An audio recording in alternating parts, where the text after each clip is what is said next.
Good morning. How are you? It's an overcast day here in Virginia. Temperature feels good, probably because the sun's not blazing down on us.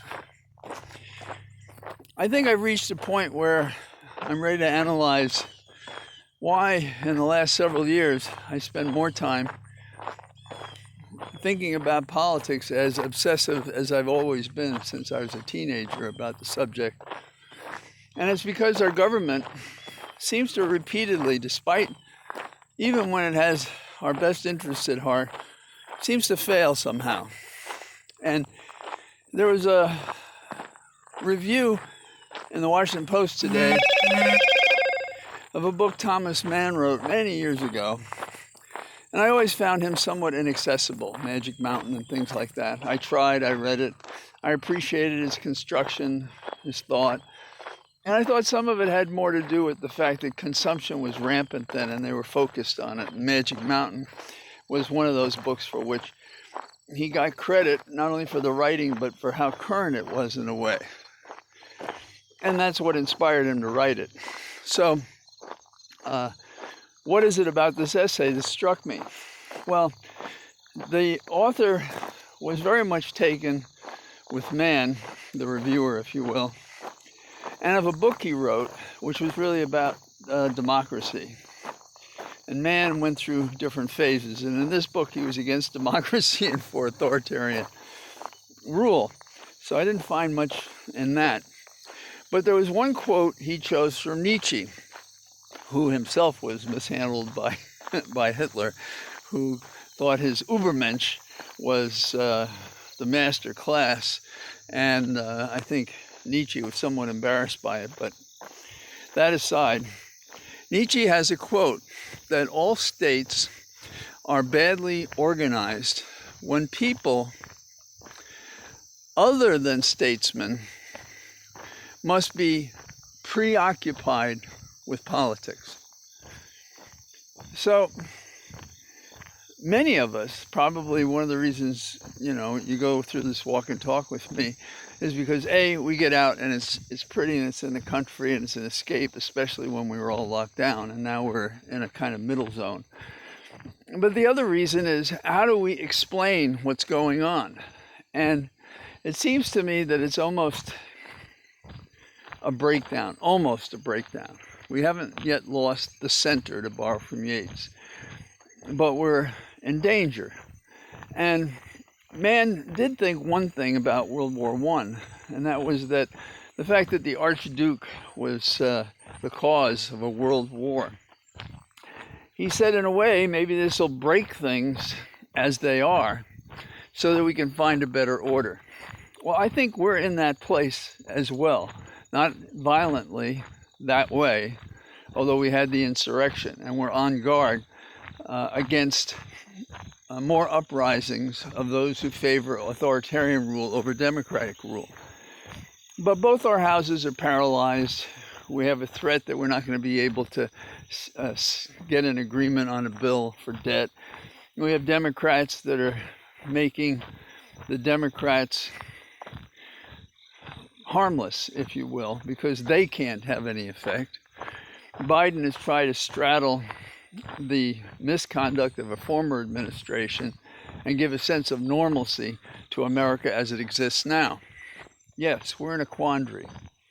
And we're going to have to show some guts to get out of it.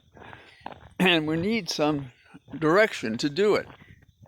So, for example, I read today that our treasurer, he's very upset about the fact that one of the environmental proposals is to rein in those fossil fuel industries with carbon taxes and things like that. Well, that's exactly what we have to do. See, we don't want to do the things we have to do. Isn't that great? I don't know who that is making that noise. We did things like we crossed an ally, like France. Why do we do that? I don't understand that, but we did it. Why do we hesitate to say we should take care of that family, the survivors of those who were killed, the adults and the children? Why don't we bring them here? Show that act of grace. Show that we're trying to do something other than the rigid, let George do it kind of thing that happens. Pay the Afghan family that has suffered. It's not the same thing, but it is an act of kindness. It is a salve to the pain that they have. When did our government and our nation lose its humanity? We almost do it in a ritualistic way. It's that you don't feel that it's a passionate, coming from the heart kind of way. But for the same token, now the Roman Catholic Church, I'm not part of it anymore. It's easy for me to criticize it, but I remember among the reasons I left. And a lot of us who had to study Latin in high school and got a kick out of it, I did, arma virumque cano. We liked it when the Mass was in Latin. And when you were among the faithful, if you went anywhere in the world, there it was, intro ibo adultari Dei. The Mass was there for you. And now the Pope's against that. For what reason? We want to make it all English? We want to make it the language of each nation? Do we learn anything from the Old Testament Tower of the Babel? So it's very frustrating. And here we have some people that want to punish Milley, General, for helping to keep us away from a nuclear war. That's what a patriot does. And then they want to hurt him or harm him. So this is why I think people other than statesmen have become preoccupied with politics. Our conversation right now, what we do at the voting booth, how we're concerned about what's happening across the nation. In a way, the nation has shrunk into this debate, which I think is about the vitality and mortality of our nation as a republic. And we have to get it right. It creeps up on other nations, and it's crept up on us. And there's come a time where we have to do something about it. We have to show courage. We have to show we have a conscience. We have to be moral. We have to be faithful to the Constitution, which is a document, when you strip out some of those provisions that we have over time in courts and movements, is a hell of a good document. So today I preach in my cathedral of trees, so forgive me. But it seems obvious that something's wrong with government. And we've got to get it right so that we can take our leave of absence as political commentators. And that's an example of the noise. Bye-bye.